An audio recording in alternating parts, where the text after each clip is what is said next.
Acts chapter 10. Glad that each one of you could tune in. And may have a little glitch there at the beginning, but that's all right. Psalm 78 and Acts chapter 10 for today's reading to one of my favorite passages, Psalm 78. We'll start with Acts chapter 10. Let's begin.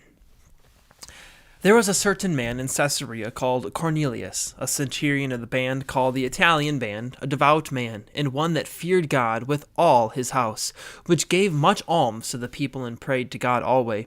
He saw in a vision, evidently about the 9th hour of the day, an angel of God coming in to him, and saying unto him, Cornelius. And when he looked on him, he was afraid, and said, What is it, Lord?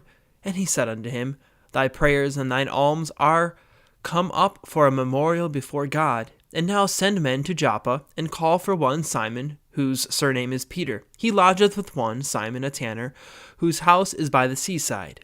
He shall tell thee what thou oughtest to do. And when the angel which spake unto Cornelius was departed, he called 2 of his household servants, and a devout soldier of them that waited on him continually.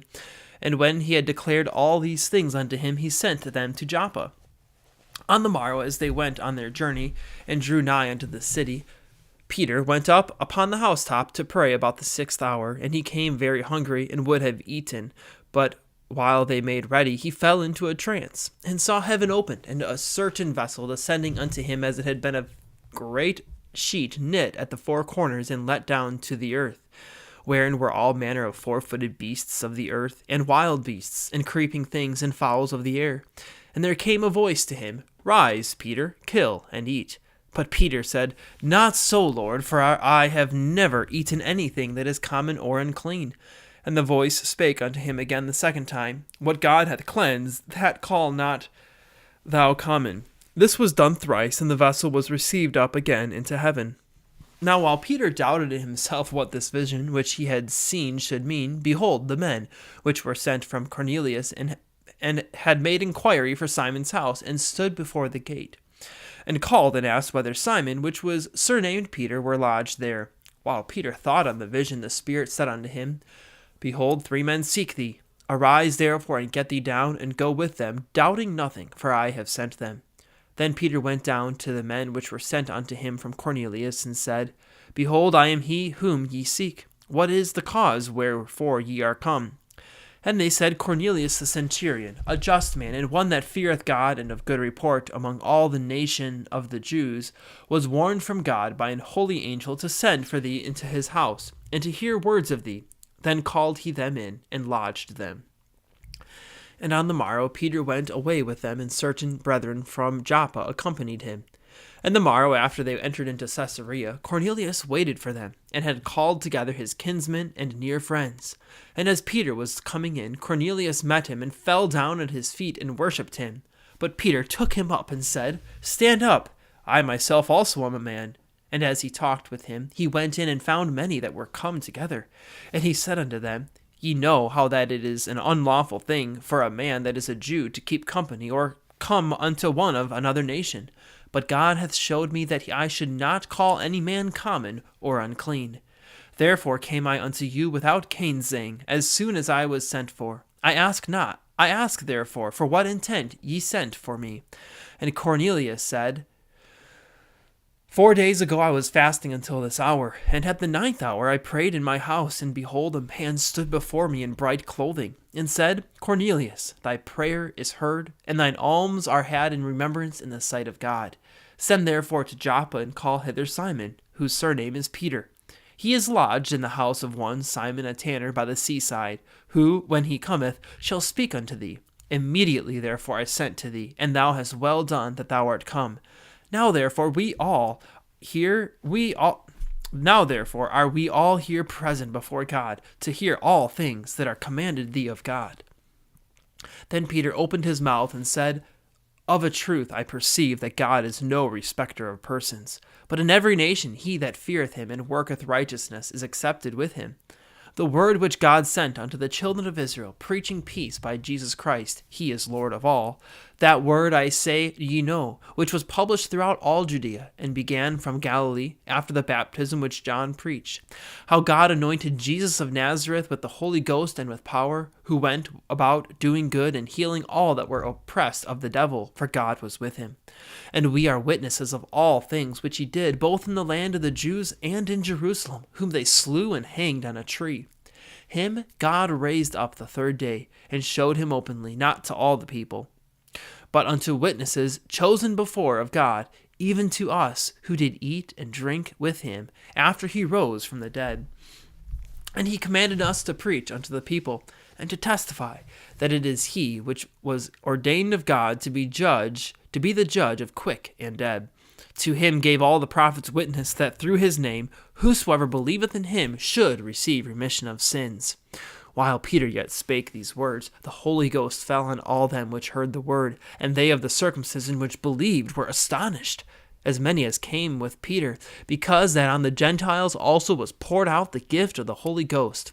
For they heard them speak with tongues, and magnify God. Then answered Peter, Can any man forbid water that these should not be baptized, which have received the Holy Ghost as well as we? And he commanded them to be baptized in the name of the Lord. Then prayed they him to tarry certain days. What a powerful passage that the gospel going to the Gentiles and Peter giving it and obeying God. Now we turn to Psalm 78, Mashiach of Asaph. A great passage on the history and power of God and making the next generation know the truth of what God has done. And in this generation needs to know the power of God. Psalm 78. Give ear, O my people, to my law. Incline your ears to the words of my mouth. I will open my mouth in a parable. I will utter dark sayings of old, which we have heard and known, and our fathers have told us. We will not hide them from their children, showing to the generation to come the praises of the Lord, and his strength, and his wonderful works that he hath done. For he established a testimony in Jacob, and appointed a law in Israel, which he commanded our fathers, that they should make them known to their children, that the generation to come might know them, even the children which should be born, who should arise and declare them to their children, that they might set their hope in God, and not forget the works of God, but keep his commandments, and might not be as their fathers, a stubborn and rebellious generation, a generation that set not their heart aright, and whose spirit was not steadfast with God. The children of Ephraim, being armed and carrying bows, turned back in the day of battle. They kept not the covenant of God, and refused to walk in his law, and forgat his works, and his wonders that he had showed them. Marvelous things did he in the sight of their fathers, in the land of Egypt, in the field of Zoan. He divided the sea and caused them to pass through. He made the waters to stand as an heap. In the daytime also he led them with a cloud, and all the night with a light of fire. He clave the rocks in the wilderness, and gave them drink as out of the great depths. He brought streams also out of the rock, and caused waters to run down like rivers. And they sinned yet more against him, by provoking the Most High in the wilderness. And they tempted God in their heart by asking meat for lust. Yea, they spake against God, and they said, Can God furnish a table in the wilderness?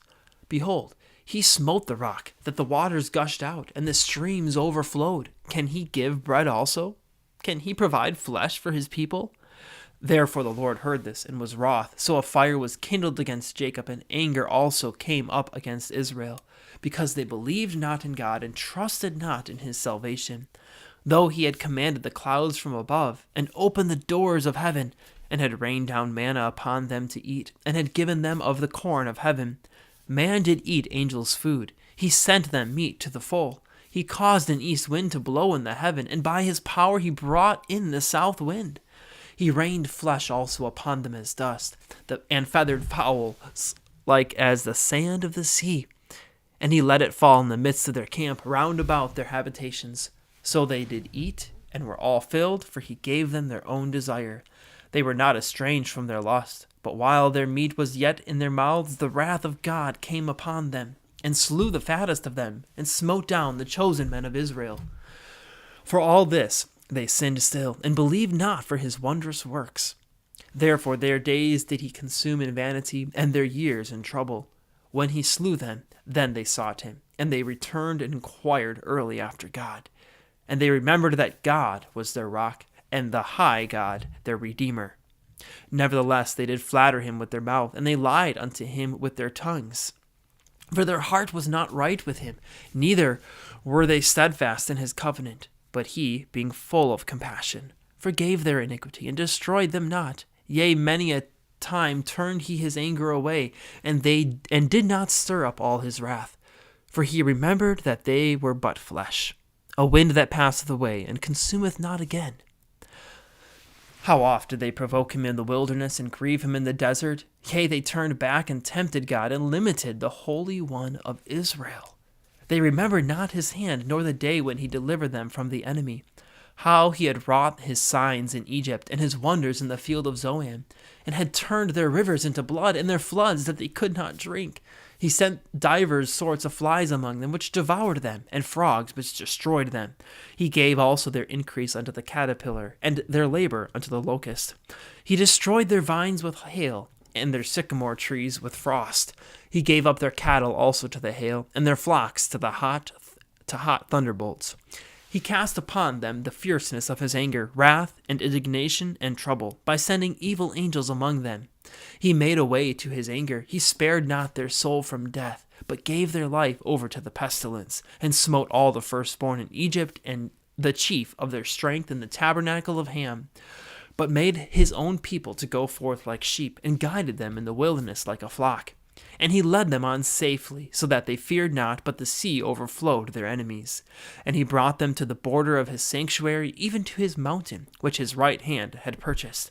He cast out the heathen also before them, and divided them an inheritance by line, and made the tribes of Israel to dwell in their tents. Yet they tempted and provoked the Most High God, and kept not his testimonies, but turned back and dealt unfaithfully like their fathers. They were turned aside like a deceitful bow. For they provoked him to anger with their high places, and moved him to jealousy with their graven images. When God heard this, he was wroth, and greatly abhorred Israel, so that he forsook the tabernacle of Shiloh, the tents which he placed among men, and delivered his strength into captivity, and his glory into the enemy's hand. He gave his people over also unto the sword, and was wroth with his inheritance. The fire consumed the young men, and their maidens were not given to marriage. Their priests fell by the sword, and their widows made no lamentation. Then the Lord awaked as one out of sleep, and like a mighty man that shouteth by reason of wine. And he smote his enemies in the hinder parts. He put them to a perpetual reproach. Moreover, he refused the tabernacle of Joseph, and chose not the tribe of Ephraim, but chose the tribe of Judah, the Mount Zion, which he loved. And he built his sanctuary like high palaces, like the earth which he hath established forever. He chose David also his servant, and took him from the sheepfolds. From following the ewes great with young, he brought him to feed Jacob his people, and Israel his inheritance.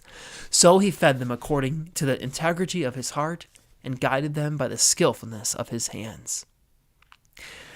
And that concludes our reading for today. But may we not limit the Holy One of Israel. May we show forth to generation to come the praises of the Lord,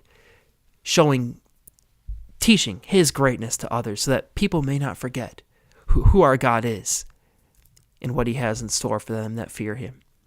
Take care. God bless.